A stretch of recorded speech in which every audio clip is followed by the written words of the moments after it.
What's going on, everybody? Hope you're doing well. My name is Lamont. I've been a full-time trader for 7 years now, part of the Chart Guys team for more than half of that, where I head up our futures room and, of course, our swing report.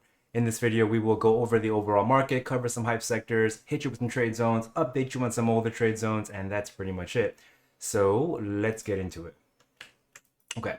So starting off with SPY here, so there's a lot going on with SPY that we need to talk about. First things first, we have to discuss the 2021 high. So, there's a lot of talk right now about, markets in turmoil, was the top put in, blah, blah, blah, blah, blah. We don't do that here, right? We don't do predictions here. What we do is we will call it for what it is based off of references and take it from there, right? Because the game is not in predicting, right? The game is not in knowing. The game is in reacting to what the market does, right? Because as long as certain references are not violated, well, then buyers continue to advance or sellers continue to advance. So, despite the fact that we are about 10% off of the highs here, you call it exactly for what it is. Bigger picture, as long as you're holding over the 2021 high of 479.98, then these buyers are very comfortable because the 2024 breakout is not yet negated until you get back under the 2021 high, right? That's just the fact. So as long as we are holding over this 2021 high, then this breakout not yet negated.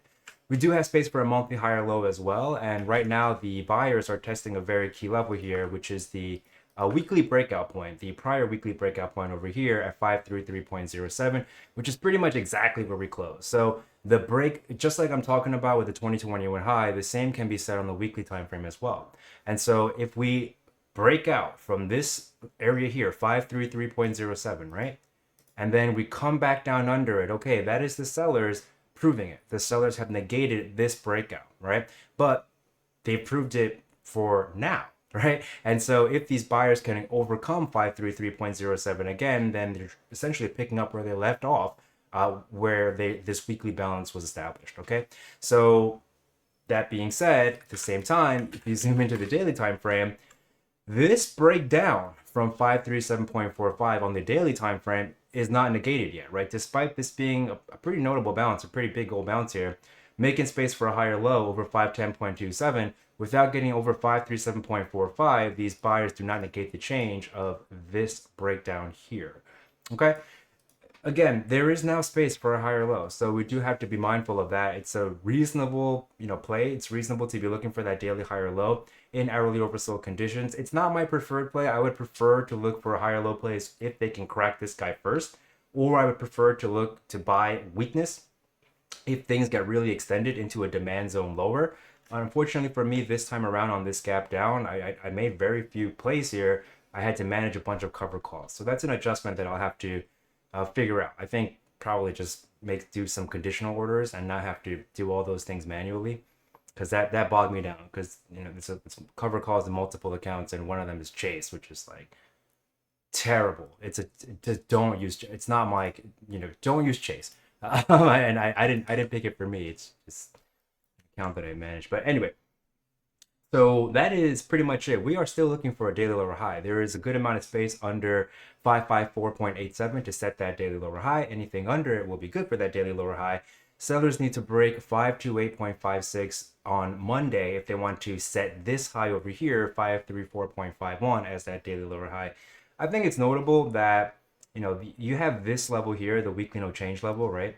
And the weekly no change level is pretty much the same as the value area low of this balance over here.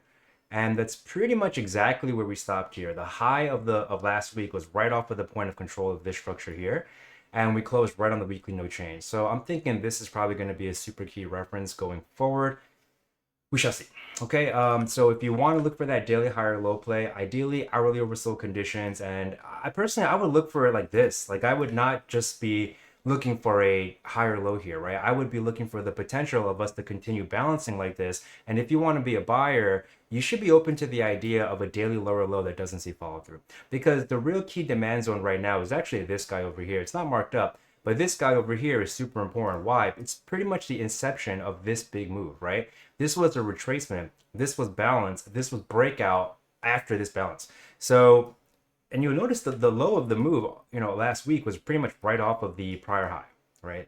This low right off of this prior high. So This is the key structure. I think if you get hourly oversold conditions into somewhere like here, I think this is pretty reasonable to be looking for further balance, right? So you're either looking for a daily high or low, or you're looking for balance, and you're looking for a pullback play.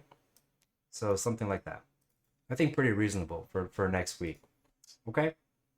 It can probably start a little bit higher if the hourly gets extended. All right? So that's pretty much it for the SPY. Moving on to the Qs here. So QQQ, very similar. Same, but different here. On the higher time frames, we're looking at the 2021 high. The 2021 high is super key. As long as you're holding over the 2021 high, well then obviously the 2024 breakout has not yet been negated. There is space for a monthly high or low over 413.07. On the weekly time frame, there's a lot of space for a weekly lower high under 503.52. And then let's get back to the daily. The daily, again, very key, 454.15. If these buyers cannot get back over 454.15, then they don't negate the change of this breakdown. Anything under 475.55 is going to be good for a daily lower high.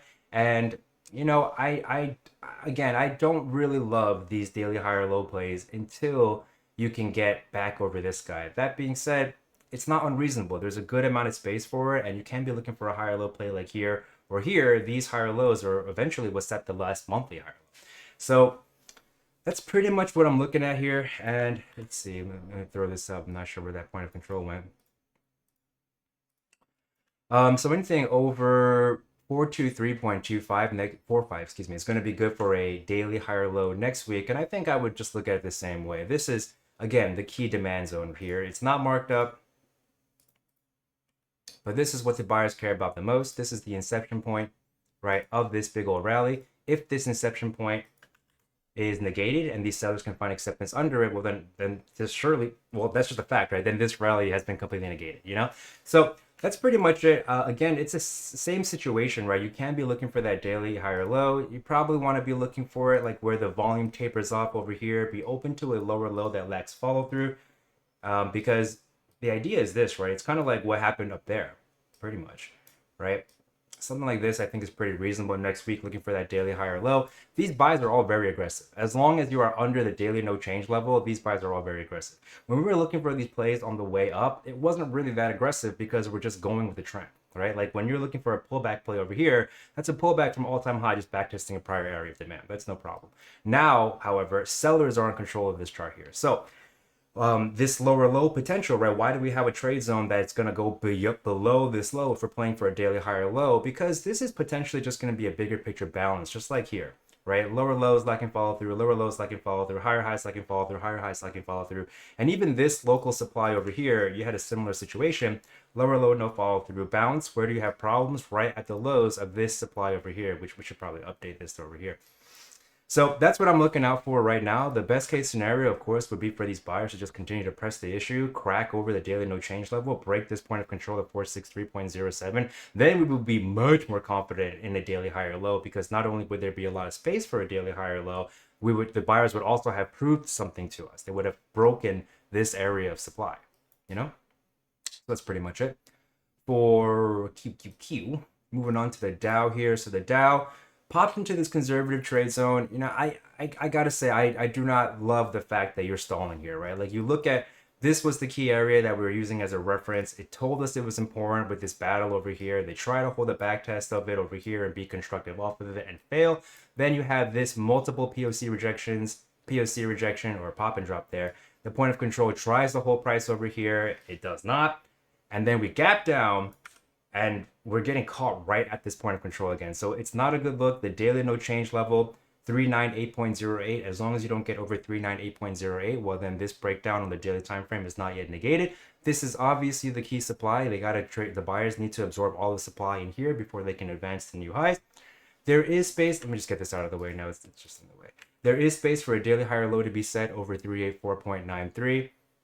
You know, I don't really love that. I would prefer to look for plays down here, right? Because if you do lower high and lower low, we're probably looking at more balance just like this. And so I'd be more interested in plays down here. If we use this trade zone from last week, then, you know, I think we should have talked about cutting it up, right? You always want to chop it up where there's the potential for failure, and technically you know, you would want to take a partial no later than here, But knowing that this major point of control is here, that's definitely an area where I think it's very reasonable to chop it up. So next week, if you've not already done so, and we open up somewhere in here and you took that play, I would take a partial off here, get your risk out of the equation, throw your stop under the low, and then see what the market will give to you. Okay, moving on to IWM here. So IWM here was actually one of our ideas. And I did make an attempt, one of our private ideas, and I did make an attempt at making the play off of this 2021 structure, because I mean, basically, if you hold over this 2021 structure, then we should expect price action like this. And there was a good amount of space for these buyers to defend this area of demand.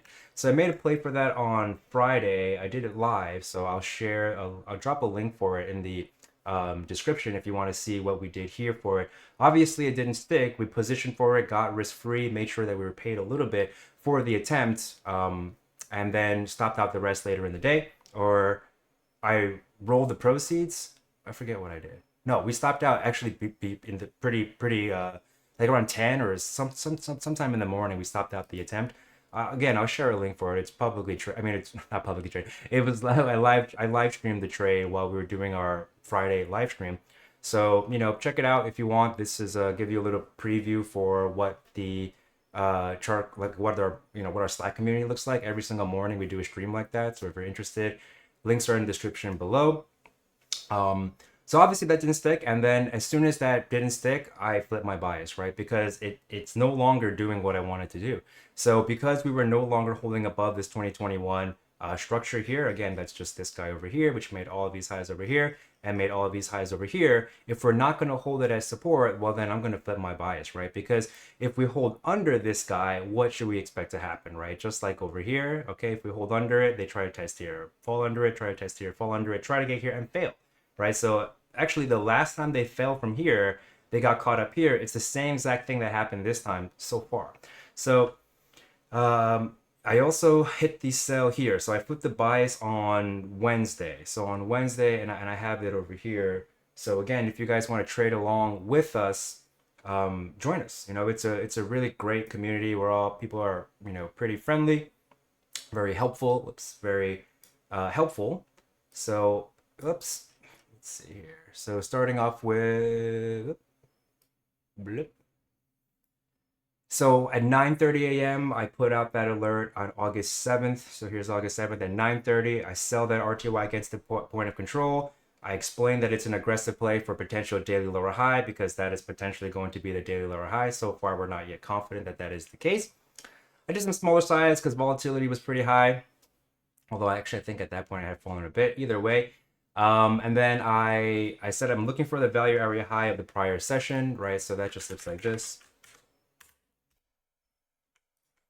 That's on Wednesday. And so the first exit I was looking for was right here. And I walked the stop down. And maybe that was a bit of a mistake.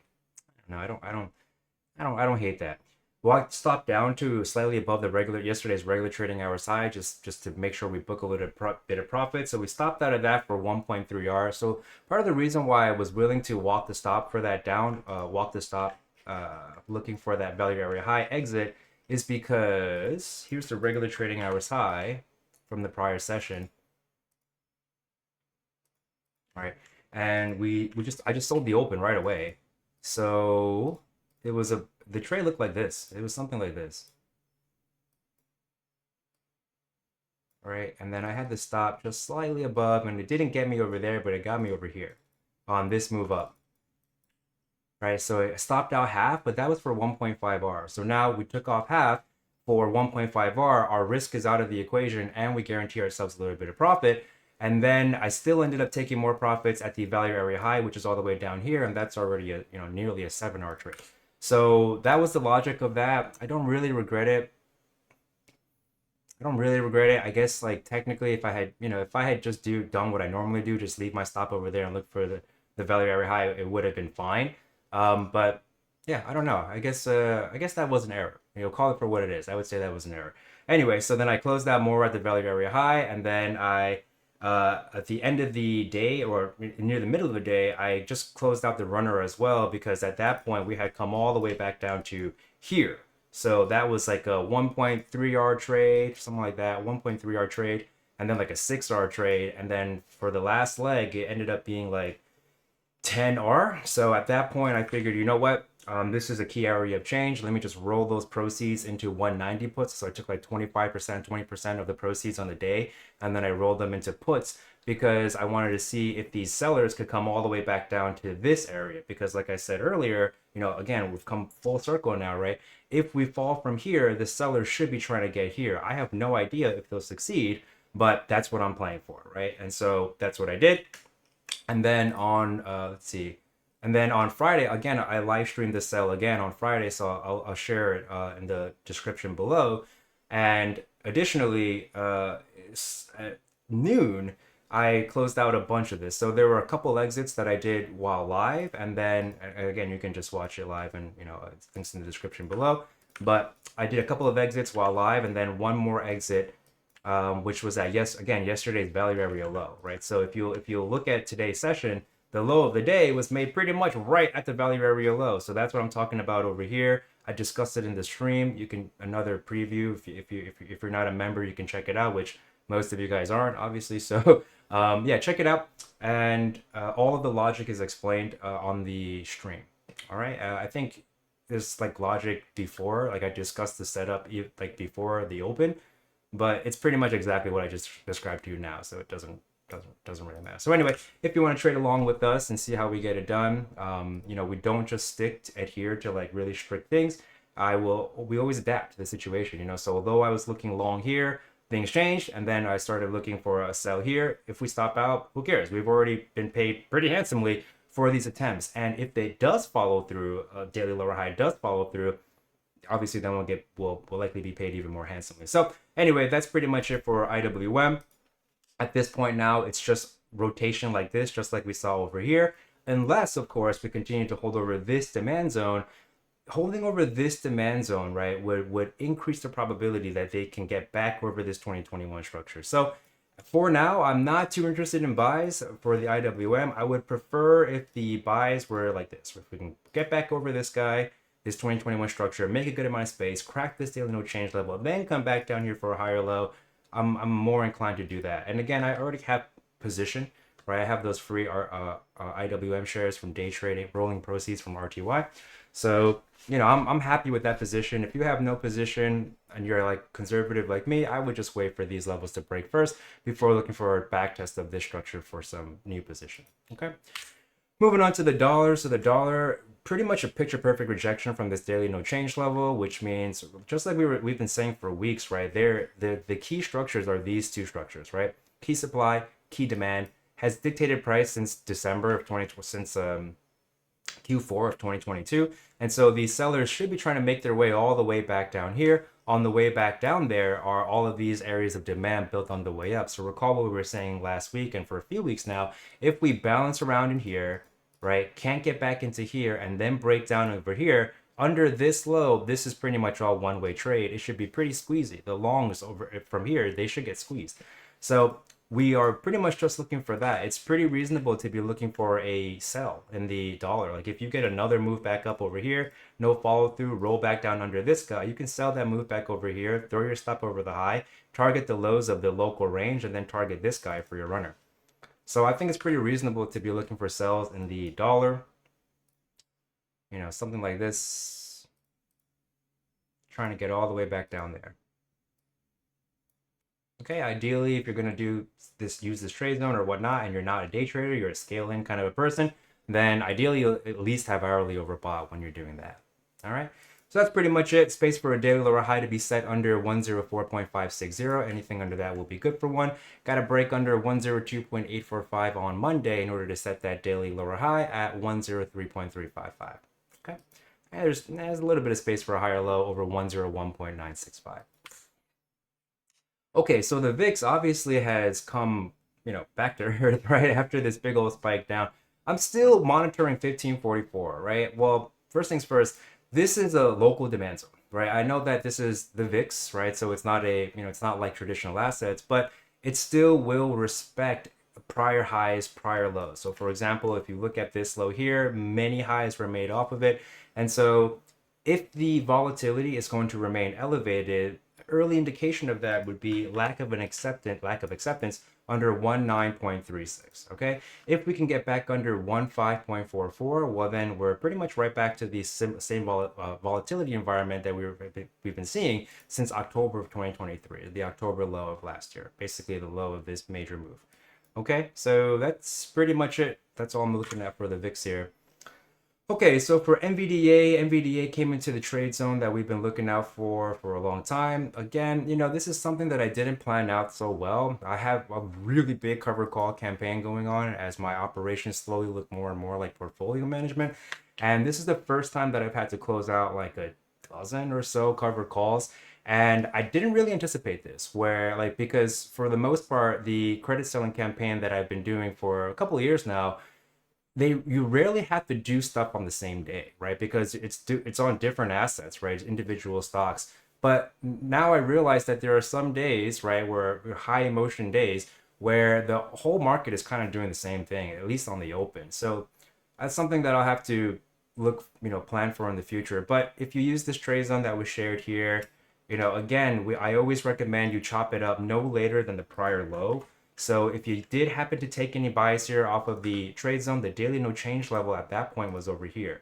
So you should have taken off some profit already and throw your stop under the low, pull the bids for this. You don't want to be in this anymore if you lower low here, unless you get this extension again. I still think it's a reasonable trade zones if you have no position at all, but you've already used up some buying power, right? That's kind of how I see it. You've already used up some buying power over here out of this demand zone. And so if we were to re-enter it, I would prefer to get things, even more beaten up than last time before initiating anything in this trade zone again. That being said, again, if you've already had position, throw your stop under here, take your partial profits, and these buyers technically set a higher low here at 97.52. Got to break over 108.80 from here in order to confirm a daily higher low and higher high. And if these buyers can get that done, then the next key level is, of course, the point of control of this supply here, 114.71. The POC is always important, just like how this high and this high of this local supply was made right off of the point of control of this guy. Okay, so, so that is pretty much it. There's space for a weekly lower high. Anything under 136.15 will be good for one, and the monthly time frame super healthy as of right now. Just looking for a higher low. Anything over 75.61 will be good for one. All right, so that's pretty much it for NVDA. Moving on to Bitcoin here. So for Bitcoin, this is quite notable. Excuse me here. This is quite notable for Bitcoin. So Bitcoin, we are again continuing to watch this structure over here from 2021. As long as we're holding over the point of control of it at 61003.36, and the buyers are being constructive relative to that prior all-time high structure, that's the best case scenario for these buyers. So this dump was obviously a very meaningful dump, and it cracks through this guy, it cracks through this guy, but it ends right here. And so I find this to be quite notable. This is just the prior high of this much larger area of demand compared to our last reference that had not been traded through, which was over here. And this guy, or rather this guy, right, is what made the big old, like, essentially it was a diving board for like a 70% decline, right? So this structure we've been talking about for a while. It's been up here for a long time. Super key, and pretty much the low was made right off of the value area high of it. I know it's also the high of this demand zone, but it's both of these things, right? So as long as you're holding over this guy, right, then we're not doing this, right? And if you're holding over this guy, then we should just expect more balance like this. So while the sellers continue to do better, right, they're continuing to crack this area of demand. At the same time, though, this is a very notable bounce to bring us right back into this range. The daily no change level is 63222.60. As long as these buyers are not over 63222.60, then they don't negate the change of this breakdown.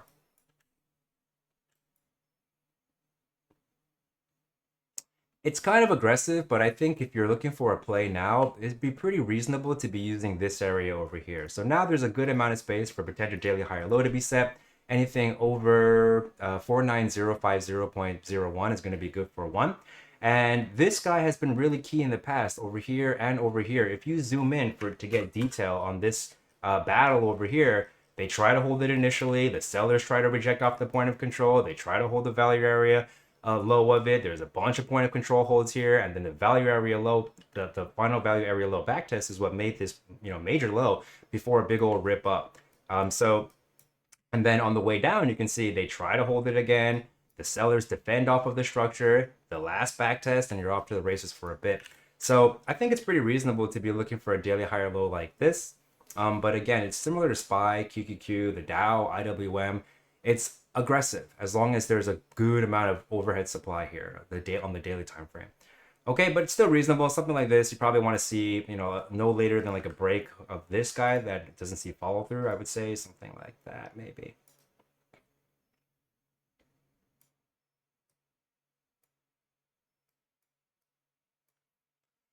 Okay, something like that. Look for a pullback play. If you hold this area, don't come back under here. Hold all of this demand established over here, all this balance, it's like 4-hour balance or whatever.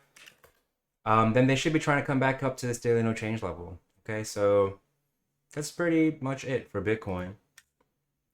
Moving on to Ethereum. So Ethereum is actually showing you a lot of relative weakness, or showing everybody a lot of relative weakness. The ETF news does not really seem to be, you know, bringing too much interest into the space. Bit of a red flag, right? So remember, we're watching this guy because as long as we're over this guy, then we can expect at least price action like this, especially after, I'm just gonna remove this for now, especially after the sellers rejected from over here, right? So this structure over here rejects price here, rejects price over here, and this was a really key spot. It still is a key spot.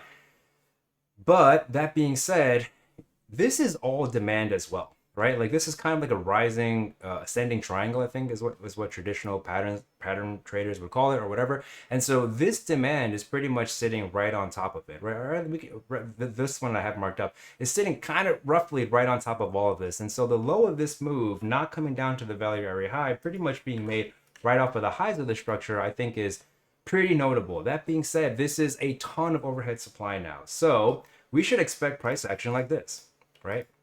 As of right now, as long as you don't get back into this guy and as long as you're not trading through here, well, what should price do? It should do something like this. So this is a pretty key test over here at 2570.27. I'm not really too interested in crypto right now. There's plenty to trade outside of crypto. And then, you know, obviously we have that Bitcoin setup. I like the Bitcoin setup a lot better than Ethereum now that we've fallen back down under all of this supply. Because, you know, you look at Bitcoin and we're still in this balance more or less. Whereas Ethereum is very much clearly under all of this supply. So I don't really love this. If you are interested in a sell, I think a sell is pretty reasonable. You know, something like this. Oops. This should be here now. I think something like this as like a, you know, starter kind of position or whatnot. I think this makes a lot of sense. You know, you're basically looking for a weekly lower high play with anything under 356, 3.02 being good for one.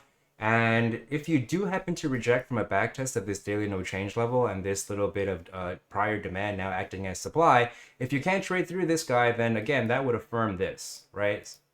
So we're essentially looking for this kind of price action here. So basically just top fishing. It's pretty much looking like very similar to these plays, right? That's pretty much it.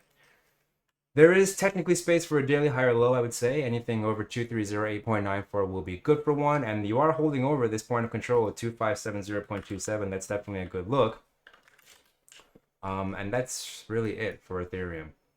You know, I still don't really feel like, you know, there's not a lot of greed, right, in the market. So I just don't really feel like a major top was put in yet. You know, it just feels like a regular retracement to me right now. Like given the overall market, just I don't know, major high is typically not made without a lot more greed. So I'm not gonna do this. I think it's a reasonable setup, but personally I'm like not really too bearish right now. I know that I'm like, for example, the bearish plays that I'm doing in the rut, why am I doing that? Because the rut is messed up. You know, there's a lot more overhead supply, right? Like I don't mind picking on the rut because it fell back into this range, but you look at the ES, the NQ, I mean the SPY and the QQQ, and they look fine. The Dow, they look fine. So, you know, I'm not being super aggressive with sells. And if I am going to hit a sell, though, it's going to be the relative weak one. And Ethereum is the relative weak one right now relative to Bitcoin. So, you know, if you're a pure crypto trader, this is a pretty reasonable play for you. If you're a pure crypto trader and you're looking for a sell. Moving on to GME. So GME, I'm still just waiting, right? I still want to just stick to my guns here. I want it down here, daily oversold conditions. Okay, I have the alert set for it. It almost hit the other day, missed me by like 60 cents or so. I would have been interested in it. I think it got close to daily oversold, but it actually did not quite get down there. So that's really it. I just want to continue to look for this balance play, right? Because so far we've been balancing in this range since 2021, ever since the initial madness, you know? And the madness that brought us over this area here, right, which was, you know, problematic for these buyers over here, we're still holding over this. So technically the madness is still being affirmed. Like this huge, you know, short squeeze from, you know, Roaring Kitty or whatever, still being affirmed. So I'm still interested in bottom fishing here, but I just need more extension, right? I just need more extension for me to be interested. Okay, so space for a daily lower high, anything under 24.77 is going to be good for one. That's really it. And then moving on to CCJ. So I think CCJ busted us, right? Yep, busted us here. I am interested in this still. However, if you do find more acceptance under 38.87, then I would not be surprised with a rotation back down to these lows, right? Because we're back to trying to resolve this guy. This big old structure over here, made for this major rejection, made for this major rejection. You come back around, made for that major low, made for this rejection here. You trade through it, get all the way to the value area high, hold the back test of the point of control over here, hold the back test of the point of control over here, try to hold the back test here and cannot. So I'm thinking we should expect price action like balancing within this guy again, especially because this is really weak relative to the overall market, right? You look at how close the overall market is to the daily no change level compared to CCJ, and CCJ is very far off of it, right? SPY is pretty close to it, QQQ is pretty close to it, CCJ is not. QQQ is really close to it, so try and take the lead in that regard, which is definitely what buyers want to see. Tech lead, I mean. Anyway, so I'm not so interested in CCJ now unless we can get daily oversold conditions down here closer to 32 or 33, so something like this perhaps. We don't want to come back down into all of this demand that was created with this bigger picture demand. So something like this down here, I think is pretty reasonable. Using this guy. It's not going to be a priority for me. I'll be completely honest with you. There's actually a lot of assets that I do want to accumulate. Just from like a fundamental perspective, they have good technical setups. You know, obviously I talked to the private members about that. Those plays. So I'm more focused on that for these like intermediate swings. I ideally they'll be longer term swings. I would like to hold them for long periods of time. PLTR was one. I didn't get it on our most recent trade idea, but it was a really great trade zone. Again, that was the day where I was just too busy with you know, cover call management. But I already have a position anyway, so I'll whatever. Why am I talking about this private idea? CCJ. Yeah, so I'd be interested in it down here, pretty much. Like this, something like this would be notable or interesting to me. I do want to position in CCJ as well. I just don't really love it as much as like I like that laparoscopic play, and the we have some AI plays that are not like, you know, not just NVDA, things like that. There's something else. Anyway, whatever. So the final asset is MSOs here. So MSOs is the last is our last ticker here. It's our last hype ticker or whatever. And we gave you this trade zone. So MSOs is kind of interesting now, right? Because now you have both candidates that are talking about legalizing, right? So that could be, you know, some tailwind for the sector, but as of right now, it's still not really doing anything, right? You're still pretty much just trying to hold this key area of demand here. So this trade zone that we shared, it dipped into it and is now popped out of it for now. And so if you use this trade zone, if you're playing off of this guy, ideally you have at least hourly oversold conditions, and this is no longer the correct daily no change level. It is here and it's already been negated. Or at least we're right back over it. So that's a good look to get back into this area of supply. I would just continue to use this as our trade zone though, right? Because bigger picture, we're just looking for balance like this, right? Under this guy, technically under this big guy. Like if we were to mark this entire structure up as one area of balance, I would not be surprised if we, you know, got some good information regarding these highs over here, right? So essentially, right? failures to come to the POC and pop and drops at the value area low. If you're perceiving this as, one big structure over here. Anyway, so that's really it. I would just continue to use this trade zone if there's extension into it, and that's pretty much it. So appreciate you guys tuning in, and if you got anything out of that, we would very much appreciate a like and subscribe. Costs you nothing, helps us out a lot. If you're interested in the swing report, which is private ideas they send to you every single week, if I live trade any of these ideas, I will do play-by-plays via our website. You can get email alerts as well. And if you're interested in trading with a community of professional traders, we got like 1,000 folks, bunch of full-timers. Check out our community, links in the description below. Otherwise, I appreciate you sharing some of your time and energy with me. I hope you enjoy the rest of your weekend, and I hope to see y'all next time. Farewell.